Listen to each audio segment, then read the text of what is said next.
Selamat datang pemirsa, kembali lagi bersama saya Naila Aulia membahas berita aktual dan terpercaya. Berita terkini penyelidikan atas kasus kebakaran savana Gunung Bromo akibat foto pre-wedding yang menggunakan flare atau suar terus berlanjut. Manajer wedding organizer berinisial AW ditetapkan sebagai tersangka dengan ancaman hukuman penjara maksimal 5 tahun dan denda sebesar 1,5 miliar rupiah.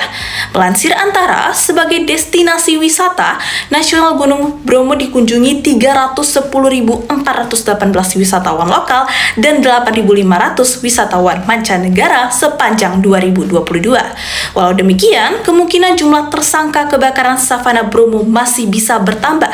Polisi telah mengamankan 6 oknum yang dituding sebagai biang kerok kebakaran. Salah satunya adalah AW yang telah ditetapkan sebagai tersangka. Sisanya sepasang calon pengantin dan 3 staf WO sebagai saksi. Keenamnya telah dibawa ke Polsek Sukapura.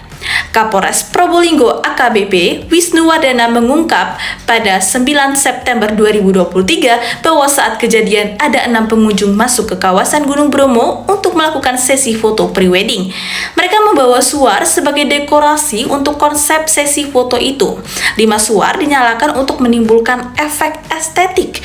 Namun, bukan efek indah yang didapatkan, melainkan percikan flare yang meletup dan membesar menjadi kobaran api. Wisnu di Polres Probolinggo pada 7 September 2023 mengungkap bahwa flare yang dibawa oleh tim wedding organizer yang tengah disewa oleh calon pengantin asal Surabaya tersebut mengalami malafungsi alias gagal saat dinyalakan.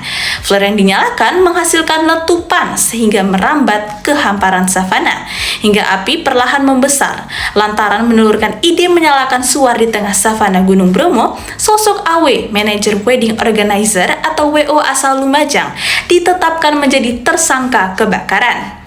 Kepala Pusat Data Badan Nasional Penanggulangan Bencana atau BNPB menjelaskan bahwa biaya operasi helikopter waterbombing mencapai 1,5 miliar rupiah. Untuk satu kali aksi pemadaman dengan waterbombing, biayanya lebih dari 200 juta rupiah. Kebakaran hutan di Bromo tidak hanya menyebabkan kerugian ekonomi, tetapi juga ekologi. Secara ekonomi, kebakaran yang masih berlangsung sampai sekarang telah menyebar ke wilayah Kabupaten Malang dan Pasuruan.